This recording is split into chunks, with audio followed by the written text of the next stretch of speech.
El texto es Colosenses capítulo 2, versículos 6 al 15. Estamos listos para este tiempo de la palabra. Dice, por tanto, de la manera que habéis recibido al Señor Jesucristo, andad en Él, arraigaos y sobreedificaos en Él, y confirmaos en la fe, así como habéis sido enseñados, abundando en acciones de gracias. Mirad que nadie os engañe por medio de filosofías y huecas sutilezas, según las tradiciones de los hombres, conforme a los rudimentos del mundo y no según Cristo, porque en Él habita corporalmente toda la plenitud de la deidad, y vosotros estáis completos en Él, que es la cabeza de todo principado y potestad. En Él también fuisteis circuncidados con circuncisión no hecha a mano, al echar de vosotros el cuerpo pecaminoso carnal en la circuncisión de Cristo, sepultados con Él en el bautismo, en el cual fuisteis también resucitados con Él, mediante la fe en el poder de Dios que le levantó de los muertos. Y a vosotros, estando muertos en pecados y en la incircuncisión de vuestra carne, os dio vida juntamente con Él, perdonándoos todos los pecados, anulando el acta de los decretos que había contra nosotros, que nos era contraria, quitándola de en medio y clavándola en la cruz. Y despojando a los principados y a las potestades, los exhibió públicamente, triunfando sobre ellos en la cruz. Señor, gracias en esta mañana por este tiempo que nos has dado como iglesia para adorarte, para bendecir tu nombre a través de cantos y alabanzas a ti. Gracias porque podemos hacerlo con la libertad esta mañana que nos has dado a través de Cristo. Gracias también porque podemos venir ante ti y ofrendarte parte de lo que tú nos has dado. Gracias por tu generosidad y la abundancia que nos has dado en esta semana y queremos agradecerte por ello. Gracias que como iglesia podemos reunirnos en tu nombre para estudiar juntos la palabra, para ser enseñados por ti, ser instruidos en tu verdad, y pedimos que tu Espíritu Santo en esta mañana nos ayude a entender la verdad tuya, una verdad tan importante como todas las verdades, pero en particular hoy día entender cómo nosotros debemos vivir una vida cristocéntrica. Pedimos que abras nuestro entendimiento, que nos des un corazón dispuestos a obedecer, un corazón que está listo para hacer lo que tú quieres para nuestras vidas. Te agradecemos y pedimos que este sea un tiempo que te honre a ti y que podamos, Señor, adorarte también a través de ello. En el nombre de Cristo. Amén. Puede sentarse. Esta mañana estamos hablando sobre el tema de vivir una vida cristocéntrica, el llamado de vivir una vida cristocéntrica. Si hacemos la pregunta a nosotros mismos, ¿qué gobierna nuestra vida? ¿Qué gobierna tu vida? Algunos tendrían respuestas ya listas para dar. Dirían, bueno, a mí el que gobierna es Dios, es Cristo. Algunos dirían, bueno, yo creo que soy yo el que gobierno mi vida y realmente también Dios me ayuda a llevar a cabo las cosas que yo estoy haciendo en mi vida.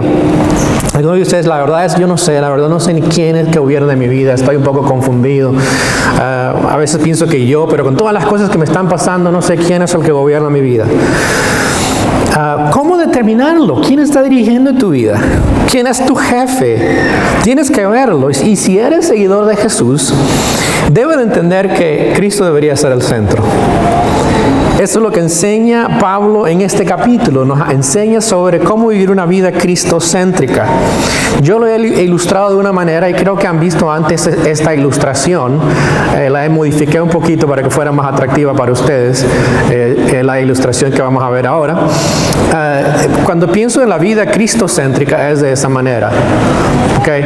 Ahora, quiero decirles que la quería cambiar un poco más porque ven un círculo. Y nada se puede reducir de tal manera tan simplificada. Pero si te ve en medio de ese círculo está Cristo. Y en medio de ese círculo, aunque no lo cree, está parado usted y yo. Están en dos dibujitos ahí. Identifíquese con uno de ellos, ¿verdad? Está dentro de ese círculo, pero dentro de ese círculo está Cristo. Cristo es el centro de su vida. Y todo lo que gira alrededor de su vida, todas las áreas de su vida que están marcadas por esos espacios, espacios que realmente las líneas, todas las líneas deberían de desaparecer. En mi opinión debería ser un círculo solamente sin las líneas, porque a veces tendemos a separar las cosas de una manera muy dogmática, y no creo que es así. Pero dentro de tu vida en Cristo están estas áreas. Está tu profesión, las relaciones, la familia, las finanzas, la salud, el bienestar, el servicio a otros. Note que no puse algo ahí que en alguna otra ilustración lo tenía. ¿Qué fue lo que no puse? ¿El área qué? ¿Nadie la pescó?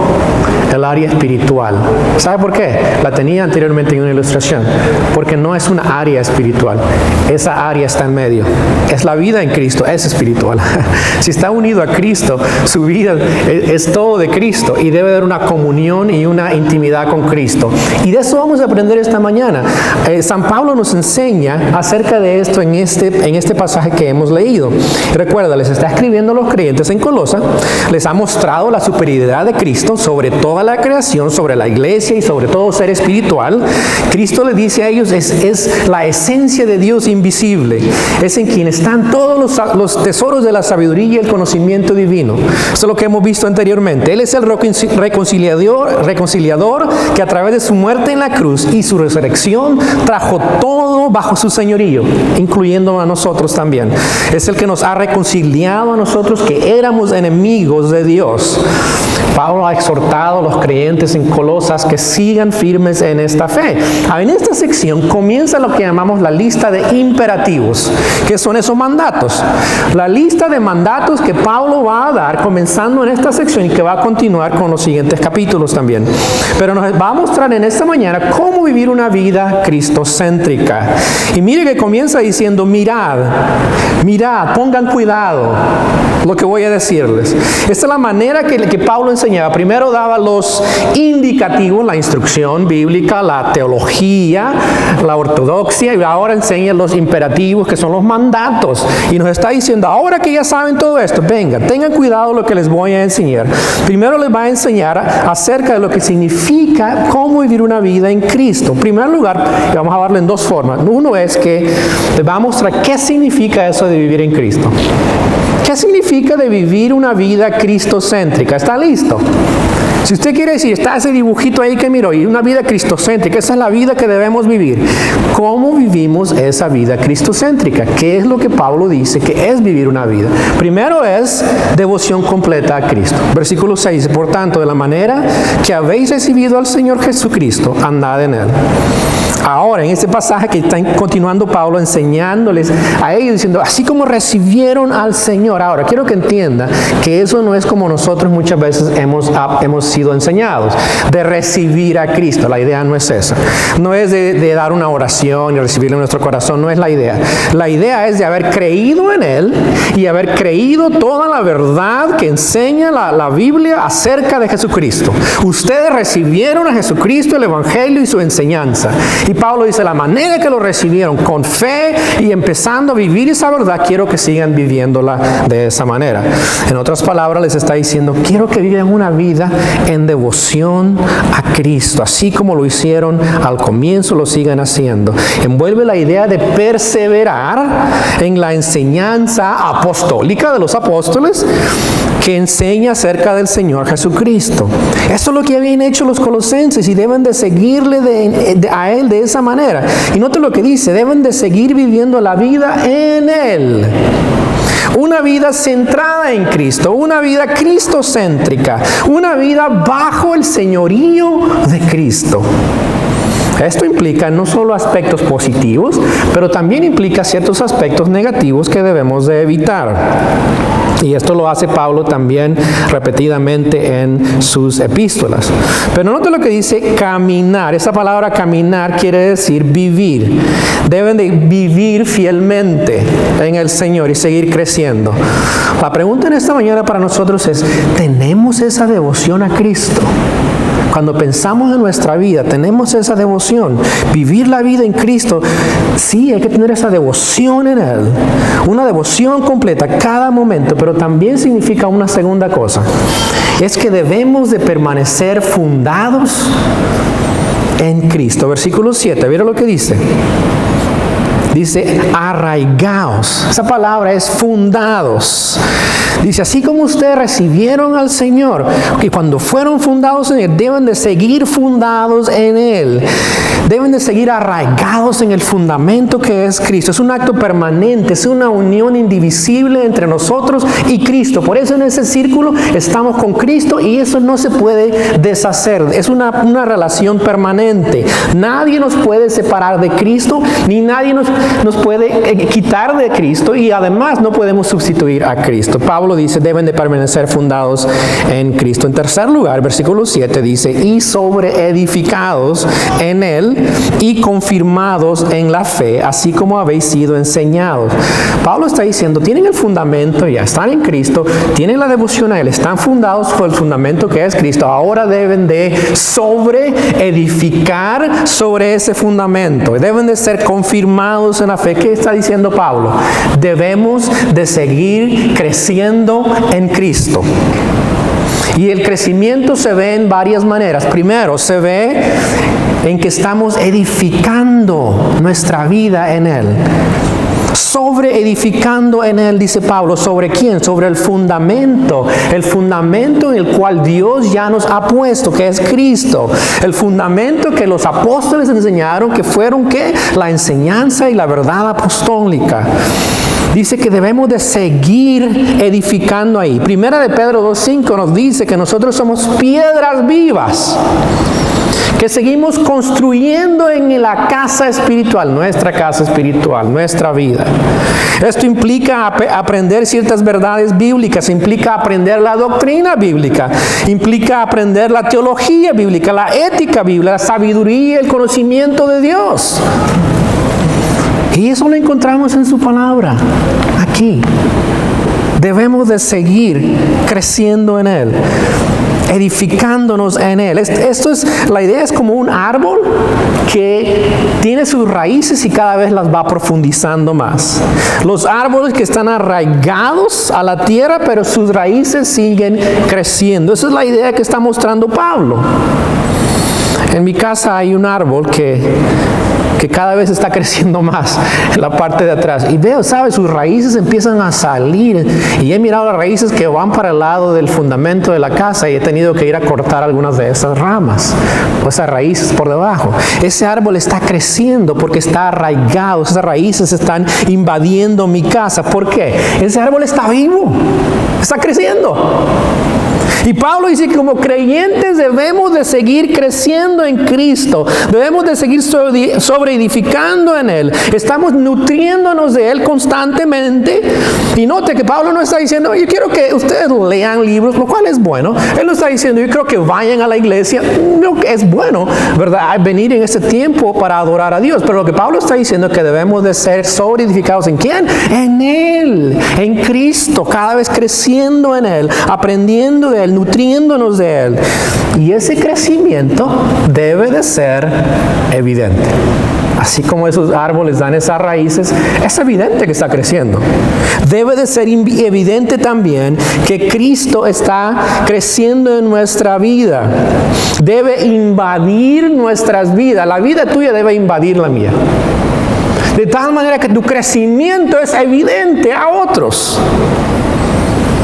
¿Alguna vez usted ha visto una casa sin terminar? ¿Qué idea le da cuando ve una casa sin terminar? Dice, ¿qué pasó aquí? Es como que, ¿qué pasó? Esta persona no calculó qué fue lo que pasó. No es normal mirar una casa que no está terminada. Tampoco es bueno cuando uno ve un árbol y se está muriendo, ¿cierto? Ve ese árbol y cada vez se le cae más, cada vez más triste. Y dice, ¿este árbol qué? Ya no sirve. Un cristiano que no está creciendo es mirarlo así de esa manera. No tiene mucho que dar a otros y además no se vuelve útil. Para nosotros que estamos en Cristo debemos de seguir creciendo. Y la pregunta en esta mañana es, ¿está creciendo en Cristo? Es evidente a otros que está sobreedificando sobre el fundamento. En este mes estamos enfatizando el hecho del discipulado. El discipulado es aprender a cómo crecer en Cristo. No es para ayudarte y hacerte como nosotros queremos, es realmente ayudarte a seguir edificando sobre el fundamento que es Cristo. Esto es lo que hacemos en el discipulado. Te ayudamos ayudamos a crecer en Cristo. Te damos las herramientas que debes usar para nutrirte en Cristo. Te ayudamos a ver lo que no te está ayudando a crecer en Cristo. Es lo que miramos ahorita. Si estás interesado en discipulado, queremos decirte que queremos que tú nos digas. Y la semana que viene les voy a decir qué es lo que pueden empezar, cuál es el paso que pueden dar para hacerlo. Y eso implica que vamos a darte oportunidad de poder empezar ese proceso de discipulado. Quiero que hables con nosotros también y nos digas, yo estoy interesado, y la semana que viene les mostraré qué es el siguiente paso. Pero Pablo nos dice eso, debemos de seguir creciendo en Él. Creciendo quiere decir sobreedificar sobre nuestra vida, pero también dice Pablo en versículo 7, confirmados en la fe, esa firmeza en la fe. Mientras sobreedificas en Cristo, en Él, mientras edificas en Él aún más firme vas a estar en tu fe en Cristo. Más vas a creer la verdad de Él, esta verdad. Esto es obvio, pero lo opuesto también va a ser cierto. Si no estás creciendo en Cristo, no vas a estar firme en Él. Y no vas a cada vez a arraigarte más en Él. Pablo dice que este es el resultado de la madurez y el crecimiento espiritual, firmeza en la fe. La razón por la cual hay tantos creyentes raquíticos, confundidos y viviendo como el mundo es porque no están creciendo en Cristo. Eso lo escuchaste en el video. Y esto se debe a que no han aprendido a cómo sobreedificar en Cristo. Sucede también con nuestros hijos. Es más, saben de que los niños a la edad de colegio o cuando van al colegio, que han crecido en la iglesia, generalmente el gran porcentaje de ellos se vuelve ateos y no creen en Cristo. ¿Usted sabe por qué? Es porque no les hemos discipulado, no les hemos enseñado a cómo ellos pueden seguir edificando sus vidas sobre Cristo. Eso es una vida cristocéntrica, una persona que crece en Él, que está sobreedificando su vida en Él, que está creciendo en Él, que sigue firme en la fe. ¿Estás firme en esa fe? Pablo también dice que hay algo más que envuelve este crecimiento. Versículo 7, vea. Así como habéis sido enseñados. Los colosenses fueron enseñados a cómo vivir en Cristo, cómo seguir arraigados en Él y cómo seguir firmes en la verdad de la fe. Lo aprendieron también de Epafras. Todos necesitamos a alguien que nos ayude. Y es por eso que estamos haciendo este énfasis en la iglesia. Queremos que tú, que estás aquí en esta mañana, y quizás también los que están viendo, queremos que crezcas en Él. Y queremos ayudarte en este proceso para que seas tú también un discípulo y seguidor de Él. ¿Quién te está enseñando a ti? Es una buena pregunta. ¿Quién te está enseñando? ¿Quién te está ayudando a crecer? Es una buena oportunidad que tú puedes tomar para comenzar este proceso de discipulado. Pablo además dice que una persona que está centrada en Cristo, versículo 7, tiene gratitud abundante. Parece raro que Pablo está hablando de conceptos espirituales y también dice Pablo, abundando en acciones de gracia. O de gracias. Un creyente que ha recibido el privilegio de vivir en Cristo es uno que vive una vida agradecido abundantemente. ¿Por qué? Por la gracia de Cristo en nuestra vida. En esos momentos que estamos viviendo hoy día, es cierto, es muy difícil a veces pensar que debemos de vivir una vida agradecidos a Dios, agradecidos a Cristo. Pero Pablo dice, evidencia de una persona que vive una vida cristocéntrica es que constantemente está dando gracias a Dios. Esos son los aspectos positivos de vivir una vida en Cristo, que son evidentes cuando Él es el Señor de nuestra vida. Pero también Pablo advierte ciertos peligros. Le va a advertir a la iglesia de Colosas ciertas cosas que deben de evitar. Tienen que ver con la falsa enseñanza. Y Pablo les va a enseñar en el resto de estos versículos que hay ciertas filosofías que son contrarias a la verdad de Dios. Hay ciertas cosas que no convienen. La religión vana no conviene, dice Pablo. Eso te va a desviar de Cristo. Y para cada una de ellas, para las dos que da, primero las filosofías vanas y también la religión vana, Pablo va a dar qué es el antídoto, qué es lo que debe de estar haciendo en lugar. Primero miremos el peligro de las filosofías e ideas contrarias a la verdad de Dios. En el versículo 8 Pablo es muy claro y dice, miren, tengan cuidado, ¿qué cosa? Que no les vayan a engañar con estas filosofías que son contrarias a la verdad de Cristo. Versículo 8 dice Pablo, porque no os engañe. Esa palabra de engañar tiene una idea de ser tomado prisionero. Tengan cuidado, atención, peligro, dice Pablo, con esas personas que están enseñando ciertas filosofías que les va a llevar cautivos, les va a llevar como prisioneros y les va a desviar de Cristo. ¿Cuáles eran esas filosofías? Bueno, en ese entonces la palabra filosofía no es como la entendemos nosotros. Filosofía era cualquier sistema de pensar que pudiera llevarte fuera del conocimiento de Cristo. No está hablando de la filosofía que miramos hoy día en las escuelas, no está hablando de esto, no está hablando que no debemos leer libros al respecto. Pablo era muy educado, recuerden, y él hasta debatió a filósofos en Hechos capítulo 17. Así es que Pablo no está enseñando ese tipo de filosofía, está enseñando ideas o sistemas que enseñan cosas que son contrarias a la verdad de Dios. Estas ideas y personas pueden ser también educacionales, pueden desviarnos también de Cristo. Es más, como les decía, muchos jóvenes hoy día van al colegio y les enseña la filosofía de este mundo, las ideas de este mundo y terminan siendo ateos. ¿Por qué? Porque esas ideas penetran la vida de nuestros hijos y ellos siguen esas ideas, esas filosofías. Pablo dice, tengan cuidado de no ser llevados prisioneros por esas ideas equivocadas. Vea cómo las describe Pablo. Son huecas, dice, huecas filosofías, son vacías, sin ningún valor intelectual o moral o espiritual para el seguidor de Cristo. No tienen nada significante. También dice Pablo, son sutiles, sutileza dice, que llevan al error, te desvían del camino de Cristo. Versículo 8 dice, según las tradiciones de los hombres. Estas filosofías se derivan o provienen de las tradiciones de hombres. Una tradición es algo que ha sido pasado con el tiempo, se ha transmitido, se ha enseñado. Y Pablo dice, esas tradiciones que vienen de hombres también, que te desvían de Cristo. Esas cosas que has recibido. ¿Sabe? Hoy día en el cristianismo hay cantidad de tradiciones. Y es mala. Yo sé que algunos de ustedes vienen de iglesias donde han tenido ciertas cosas que no tienen nada que ver con el Evangelio, que han sido filosofías derivadas de tradiciones de hombres. Iglesias donde se vuelve todo en legalismo. Hay gente que a veces viene a la iglesia y me dice, ¿cuáles son las reglas que tienen ustedes aquí? No tenemos reglas. Venga a la clase de membresía y le explicamos.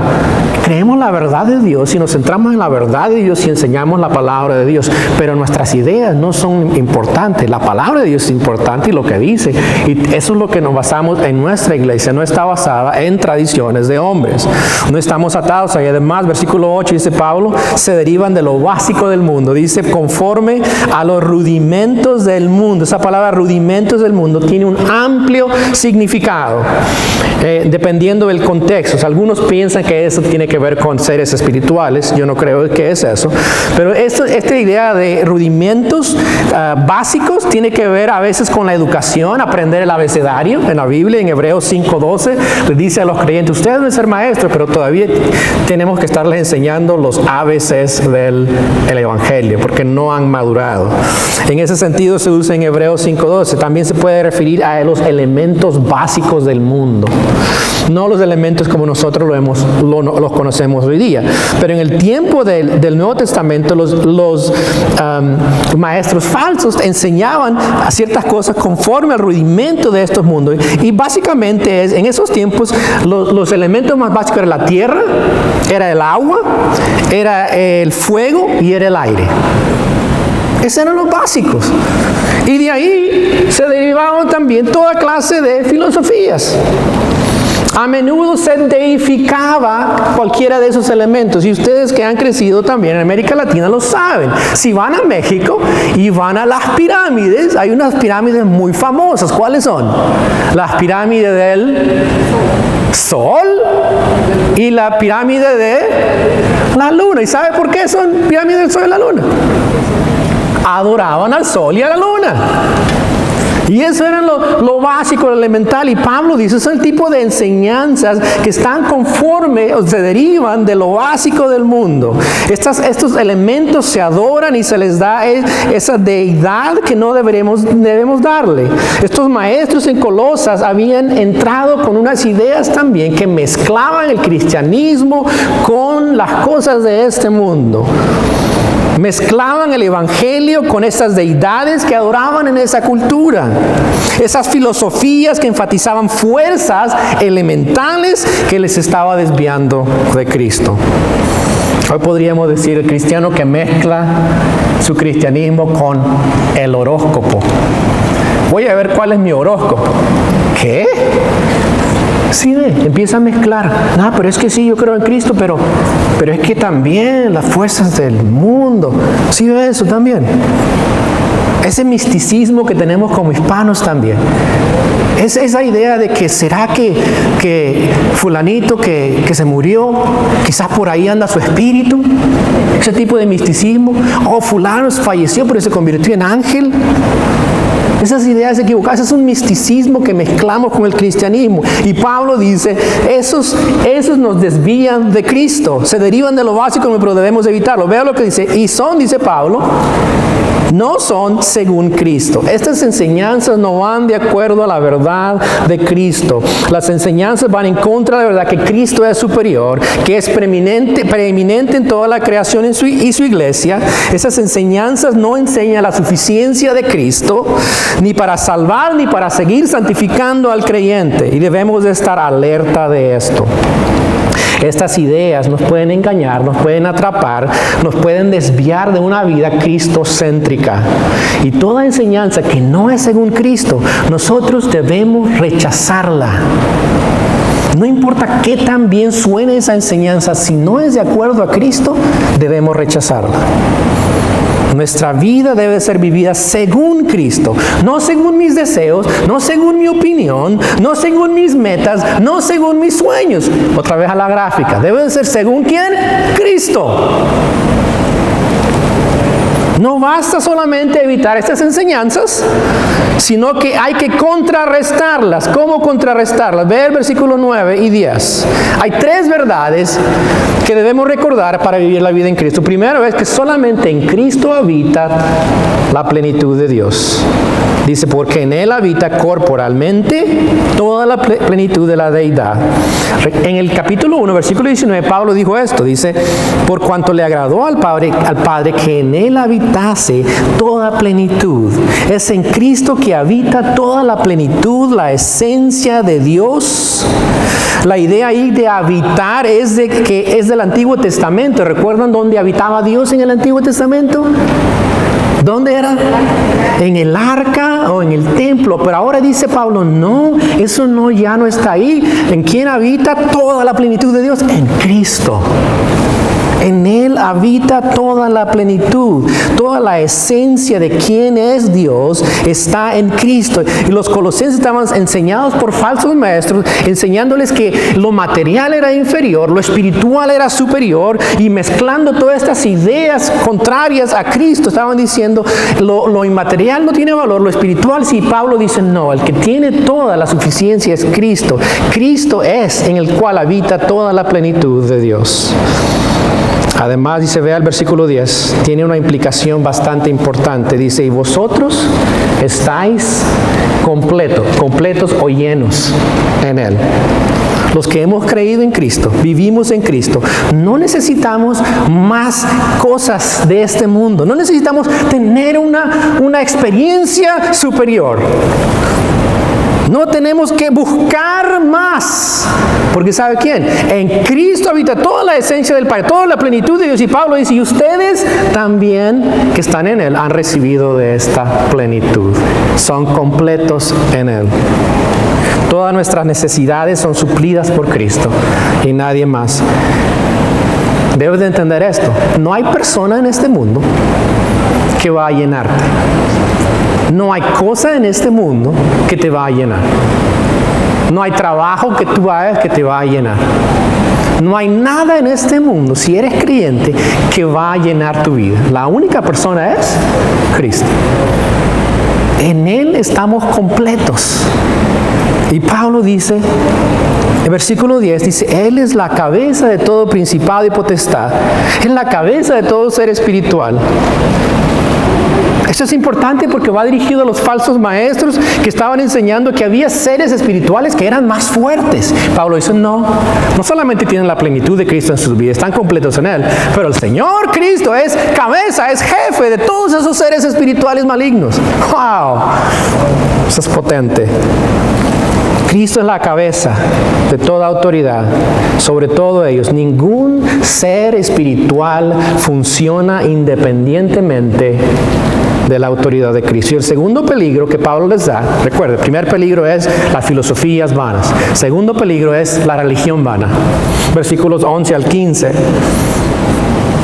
Pablo va a mostrar aquí de cómo la religión no hace nada, no produce nada en nuestra vida, pero Cristo produce una transformación en nuestras vidas. Hay tres verdades en cuanto a lo que Cristo ya ha hecho por nosotros. Primero, vea esto, debemos evitar seguir los ritos religiosos externos. Versículo 11, en Él también fuiste circuncidados con circuncisión no hecha a mano. ¿Recuerda la circuncisión dada a los judíos? Fue dada a ellos como parte del pacto entre ellos y Dios, y cada hombre tenía que ser circuncidado. Pero Pablo dice, no, eso no sirve ahora. ¿Pero por qué lo menciona Pablo? Porque habían falsos maestros que estaban pensando, tienes que someter tu cuerpo. Y bueno, si te circuncidas, te ayuda también a someter tu cuerpo y aprender a ser más espiritual. Y Pablo dice, no, eso es algo vano. Estos actos externos religiosos nos desvían de una vida cristocéntrica. Pablo dice, en Él, en Cristo, ya han sido ustedes, dice, circuncidados de corazón por medio de la fe, pero no humanamente, sino espiritualmente. Es por Cristo que ahora los que no eran judíos, que no participaron de esos ritos, son ahora, dice, están en Cristo, son hijos de Dios también. Son circuncidados no por la mano, sino espiritualmente. Los actos religiosos humanos no nos ayudan a nosotros a vivir la vida en Cristo. No los necesitamos porque estamos completos en Él. Dios nos ha transformado y no es un acto exterior humano. Tú puedes ser muy religioso, pero ¿sabes qué pasa? Eso es externo, lo estás haciendo exteriormente, pero no te transforma. Tú puedes venir a la iglesia, puedes ser fiel en la iglesia, estar viniendo constantemente, pero eso no te va a cambiar ni transformar. Necesitas ser transformados por Cristo. Él te puede circuncidar espiritualmente, transformarte. Y Pablo en los versículos 11 y 12 nos dice 4 verdades de cómo Cristo, cómo Dios nos ha transformado. Primero, versículo 11 dice, al echar de vosotros el cuerpo pecaminoso carnal en la circuncisión de Cristo. Pablo sigue la idea de la circuncisión y dice que Cristo o Dios quitó de nosotros el cuerpo pecaminoso carnal. ¿Qué está hablando? Está hablando de nuestra parte de nuestra vida que es pecaminosa.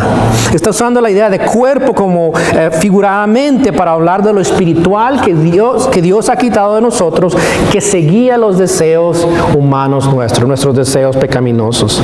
Él quita, Pablo dice, quita eso de nuestra vida, lo hace a un lado y nos da una nueva naturaleza. En Romanos 6:6 Pablo lo dice de esta manera, sabiendo esto, que nuestro viejo hombre, ese es el hombre interno, el hombre espiritual interno, fue crucificado juntamente con Él para que el cuerpo del pecado, o sea, ese cuerpo espiritual pecaminoso, sea destruido, les sea quitado el poder sobre nosotros, a fin de que no sirvamos más al pecado. Los de la iglesia de Colosas estaban creyendo esa enseñanza falsa que enseñaba que el cuerpo con sus deseos debía ser sometido a lo espiritual con estos ritos religiosos. Y Pablo dice, no, Dios ya quitó de ustedes esa parte de ustedes que era contraria a Dios, ese cuerpo pecaminoso. Dios ya lo hizo sin poder, ya lo desarmó. Ahora Dios les ha dado el poder a ustedes para vivir una vida en Cristo. Vea en versículo 12 lo dice, ¿cómo sucedió eso? Sepultados en Él en el bautismo, el cual fuisteis también resucitados con Él mediante la fe en el poder de Dios que le levantó de los muertos. Pablo compara la sepultura y resurrección de Cristo ahí con el bautismo, pero no está hablando de bautismo de aguas. Esa palabra bautismo tiene varios significados amplios en la Biblia. Significa realmente sumergir, zambutir, también se usa para purificar. Y lo que está diciendo Pablo aquí, que es esta palabra bautismo está usando en una forma figurada, que cuando nosotros creímos en Cristo, fuimos espiritualmente puestos también en su muerte y en su sepultura, y también fuimos resucitados con Él. Eso es lo que está diciendo Pablo. Cuando creímos en Cristo, fuimos espiritualmente unidos o metidos en esa sepultura y morimos. Y aunque no dice claramente morimos, versículo 20 lo dice, es una implicación. Y aunque también no dice claramente resucitamos, esa es la implicación, que resucitamos con Él, porque en el capítulo 3, versículo 1 dice eso, que hemos resucitado con Cristo. Espiritualmente sucedió. Romanos 6, 3 y 4 da este concepto de esta manera también. O dice lo siguiente: ¿o no sabéis que todos los que hemos sido bautizados en Cristo Jesús, no hablando de bautismo de agua, está hablando de un bautismo espiritual ahí, una unión con Él, hemos sido bautizados en su muerte, porque somos sepultados juntamente con Él para muerte por esta unión, este bautismo, a fin de que como Cristo resucitó de los muertos por la gloria del Padre, así también nosotros andemos en vida nueva? Eso simboliza también, dice, el bautismo. Recuerda, cuando bautizamos a las personas, ese es el acto simbólico de lo que estamos hablando. Y cuando estamos diciendo queremos que te bautices, porque queremos que des declaración pública de que tú también moriste con Cristo en la cruz, fuiste sepultado y ahora has sido resucitado para tener una nueva vida en Él. Y si tú eres creyente y no has dado ese paso, queremos invitarte a que lo hagas. Es un acto de obediencia, pero más que todo, tiene esa representación de lo que ha sucedido en tu vida al creer en Él. Morir y resucitar a una nueva vida. Dice que mediante la fe, y es por medio del poder de Dios que le levantó de los muertos. No es algo que nosotros hacemos. La religión no lo puede hacer. Cristo lo hace. Dios lo hizo por la fe nuestra, pero a través del poder de Dios nos resucitó de entre los muertos espirituales y nos dio esa vida. Nos dio ese poder no solamente para vivir, pero también para seguir viviendo la vida en Cristo. Tenemos ese mismo poder hoy. Si nos dio ese poder, nos resucitó con Cristo, nos va a seguir ayudando en nuestra vida cristiana. Versículo 13, Pablo dice esto: y a vosotros, estando muertos en pecados y en la circuncisión de vuestra carne. Otra vez, vea la comparación. Estaban incircuncisos, y es posiblemente que está diciendo, ustedes eran como los gentiles que no estaban en el sistema de religión con ellos, pero ahora les dio vida juntamente con Él. Cuando nos unimos a Cristo, estábamos muertos en nuestros pecados, pero cuando se resucitó, nosotros también resucitamos con Él. Estábamos separados de Dios por nuestros pecados, nuestras transgresiones, lo que hacíamos que era en contra de la verdad de Dios. Estábamos en esa incircuncisión, estábamos perdidos con la naturaleza pecaminosa dominándonos. Pero ahora, al unirnos a la muerte de Cristo, a su sepultura, también nos unimos a su resurrección y nos da vida juntamente con Él. Vamos a mirar esto en el capítulo 3. ¿Cómo es esa vida nueva en Cristo? ¿Cómo se manifiesta una vida nueva en Cristo? Vea el versículo 13. No solamente dice eso, esta verdad espiritual de tener una nueva vida en Cristo, pero vea que esto es muy importante, que dice, perdonándonos todos los pecados, anulando el acta de los decretos que había en contra de nosotros, que nos era contraria, quitándola de en medio y clavándolo en la cruz. No solamente nos dio vida eterna en Cristo, sino que dice, nos perdonó todos los pecados. ¿Sí no todo eso? Todos. ¿Cuáles pecados? Todos. Presente, pasado y futuro. Y está hablando de una ilustración de una deuda. Cuando una persona tenía una deuda en ese entonces, escribía lo que llamamos hoy día, no sé, en inglés es IOUs. ¿Cómo se dice en español? Un papelito escribía: yo, Carlos, debo $1,000 al pastor. Y si no le pago en tal periodo de tiempo, se va a perder todas sus pertenencias. Escribía eso, lo daba al que lo debía y decía, aquí está. Y si no le pagaba, ¿qué pasaba? Ese papelito era un decreto que estaba diciendo, yo podía quitarte todo. ¿Sabe qué dice el Señor acerca de nosotros? Éramos deudores por nuestros pecados. Tanto era nuestra deuda. Recuerde, viene desde Adán esa deuda. Una deuda ya por naturaleza. Aparte de todos nuestros pecados. Estaba la listita y nosotros dijimos, yo he pecado. Y si yo no pago a Dios, yo voy a ser responsable de estos pecados. Pero mire lo que dice Pablo. Pablo dice que Dios tomó ese decreto. Primero dice, nos perdonó. Agarró y borró todo eso, no debe nada. Pero pero alguien tiene que pagar por eso, ¿cierto? ¿Qué hizo él? Tomó ese decreto y lo clavó en la cruz. ¿Quién recibió el castigo de nuestros pecados? Cristo. Él sufrió lo que nosotros deberíamos de haber sufrido. Lo llevó en la cruz y canceló nuestra deuda. ¿Sí ve eso? Sufrió el castigo por nuestros pecados y nuestra cuenta ha sido saldada completamente.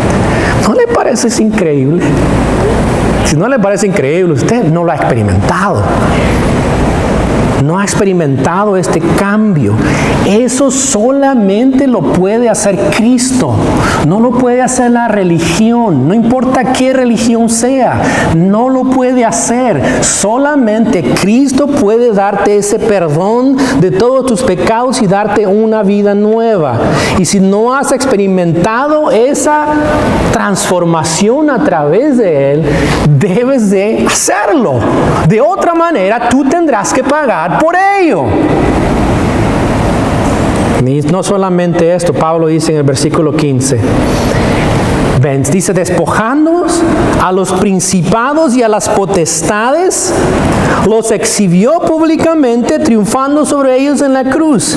Pablo está diciendo que a través de su muerte desarmó, les quitó el poder a los seres malignos espirituales y los exhibió públicamente, triunfando, dice, en ellos en la cruz. Cuando una nación triunfaba, otra vez, una ilustración de Pablo, una nación triunfaba, generalmente los generales llevaban a sus cautivos en una procesión de victoria y llevaban a esos enemigos diciendo, aquí están los que conquistamos. Pablo está diciendo, ¿sabe quién hizo eso? Cristo. Públicamente está en esa procesión a todos estos seres espirituales malignos que estaban contando de que nosotros íbamos a sufrir el castigo eterno, pero ahora Pablo dice, no, Él les ha vencido y públicamente los ha avergonzado, les ha dicho, no, la victoria es mía. Satanás no tiene más poder, dice, sobre ustedes. Ellos han sido derrotados por la muerte y la resurrección de nuestro Señor Jesucristo. ¿Y sabe qué hacían los falsos maestros? Intimidaban a los creyentes con estos seres espirituales. Que si no seguían estas reglas, esto les iba a pasar. Esto iba a pasar en ellos. Y Pablo dice, no, Cristo ha triunfado y ha expuesto a todos esos seres y los ha avergonzado diciendo, la victoria es mía y estos son mis hijos. Wow.